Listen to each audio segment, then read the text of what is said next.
Bien le bonjour à vous, Alix et Marco. Madame, monsieur, bonjour. Merci de nous rejoindre dans ce point de l'actualité. L'enfant africain a été célébré hier dimanche 16 juin 2019. Cette année, l'accent est mis sur le phénomène des migrations irrégulières. L'ONG Droits des enfants en a parlé. Serge Coléa. C'est en 1991 que l'ex-OUA, l'Organisation de l'Unité africaine, a initié la journée de l'enfant africain. C'est un devoir de mémoire pour rappeler le massacre de centaines d'enfants noirs de Soweto qui manifestaient le 16 juin 1976 pour leurs droits face au régime de l'apartheid en Afrique du Sud.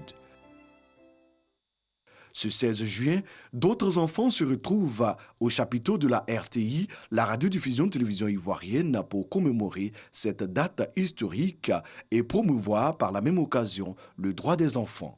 Cette journée est le moment choisi pour nous de mieux échanger sur les problèmes liés aux difficultés que les enfants rencontrent. Les enfants ont échangé avec les panélistes sur les différentes questions liées à leurs droits et devoirs. Les questions d'éducation et de maltraitance ont été abordées. Une rencontre organisée par l'ONG DECI Droits d'enfants en Côte d'Ivoire.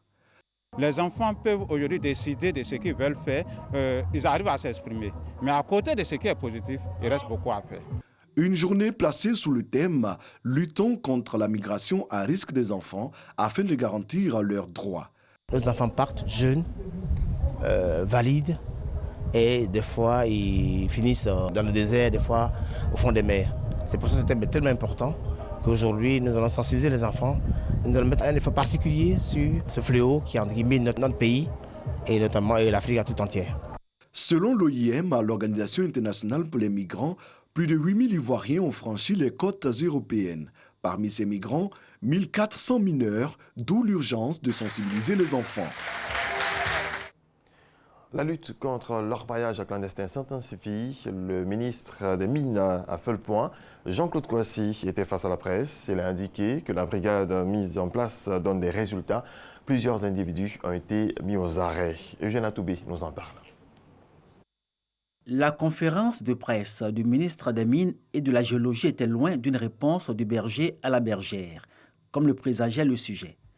Si Jean-Claude Kouassi a parlé de l'orpaillage clandestin, il a surtout mis en lumière les actions menées par son département ministériel pour y mettre fin.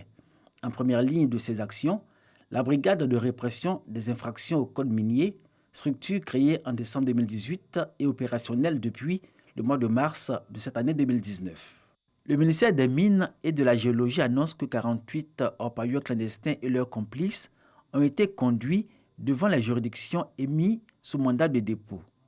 Parmi eux, 9 ont été condamnés. Ces condamnations pénales sont assorties de la confiscation au profit de l'État des armes et du matériel utilisé aux fins de l'orpaillage clandestin. Le montant total des amendes dues au Trésor s'élève à 700 millions et celui des dommages et intérêts dus au ministère des Mines à 200 millions. Le gouvernement est résolument engagé et lutte sans répit en vue d'éradiquer ce fléau à brève échéance. Les orpailleurs clandestins sont présents dans toutes les régions de Côte d'Ivoire. Le ministère des Mines et de la Géologie avance le nombre de 23 400 clandestins à ce jour. Chassez-les, ils reviennent au galop pour une recolonisation des sites déguerpis. Ainsi peut-on caricaturer la difficulté du ministère des Mines et de la Géologie à éliminer l'orpaillage clandestin. Outre la brigade de répression, des mesures ont été prises, notamment la reprise de délivrance des autorisations d'exploitation, la réactivation des comités techniques locaux et l'ouverture de chantiers écoles. À l'attention de toutes celles et ceux qui envisagent de s'investir dans l'exploitation minière artisanale.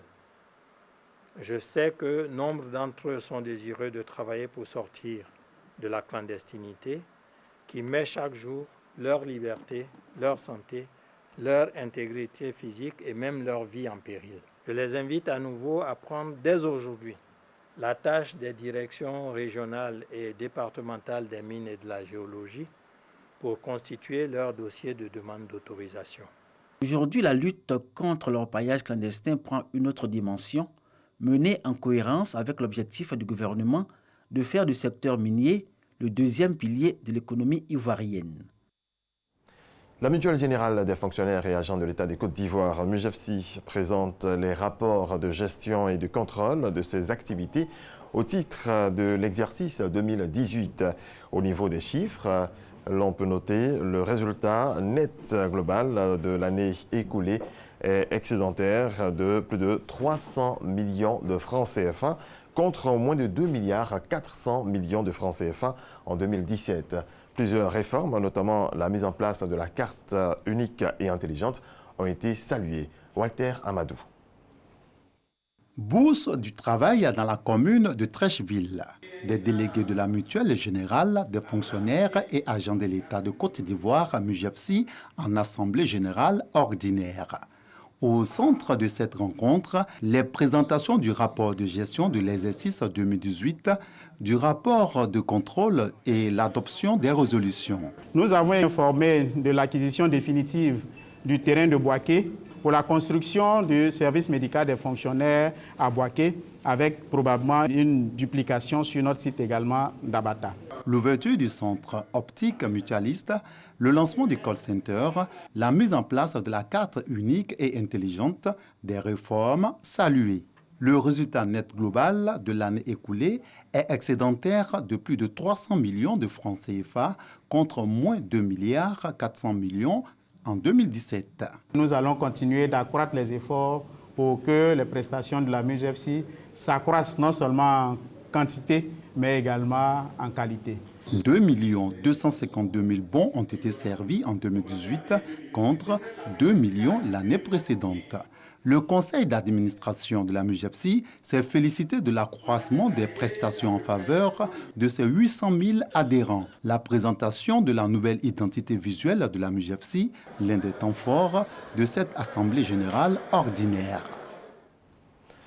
L'autonomisation de la femme au cœur des actions du gouvernement. Les femmes Doumé bénéficient du soutien de la ministre Bakayoko Ly Ramata, un appui pour leur permettre de mener des activités génératrices de revenus. Éric Ogori. Les femmes de Gabia dans le département de Oumé en joie.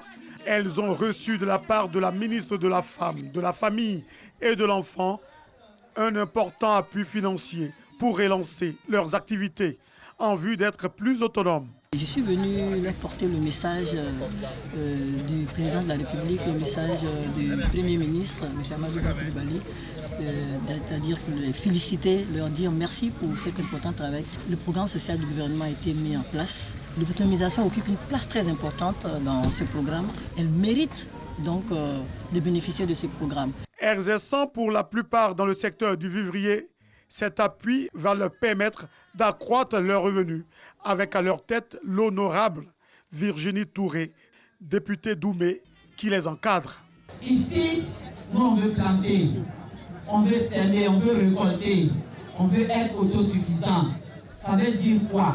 Ça veut dire qu'on veut avoir de temps en temps son propre argent pour ne pas avoir à demander chaque fois 25 francs par chèque magie. En Côte d'Ivoire, l'autonomisation des femmes fait partie des priorités du gouvernement ivoirien. Aujourd'hui, cette politique permet aux femmes d'être représentées dans tous les domaines d'activité. Dans un manifeste publié hier, 100 personnalités de 25 pays ont demandé au président français Emmanuel Macron de protéger la langue française du colonialisme anglo-américain.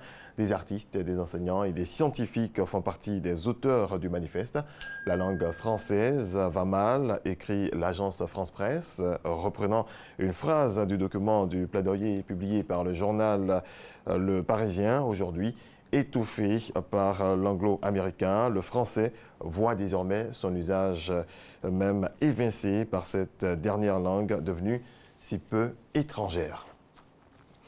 L'ancien président soudanais Omar el-Béchir a été déféré hier au parquet en charge des affaires de corruption à Khartoum. Sa première apparition en public depuis sa destitution par l'armée en avril sous la pression de la rue. Les chefs d'accusation ont été lus à l'ancien président en présence de son avocat, selon le responsable du parquet, Aladin Dafala. Plus de 8 millions d'électeurs étaient appelés à voter hier au Guatemala pour les élections présidentielles, municipales et parlementaires, après une rude campagne marquée par l'exclusion de la compétition d'une figure de la lutte anti-corruption et des menaces de mort. Au total, 19 candidats sont en lice pour succéder au président Jaime Morales, mais aucun d'entre eux ne devrait passer la barre des 50% des voix et les deux candidats arrivés en tête s'affronteront lors d'un second tour le 11 août prochain dans ce pays en proie à la corruption, la pauvreté, la violence et l'exode de milliers d'habitants en quête du rêve américain. Voilà, c'est la fin de ce point de l'actualité. Merci à toutes et à tous de votre attention.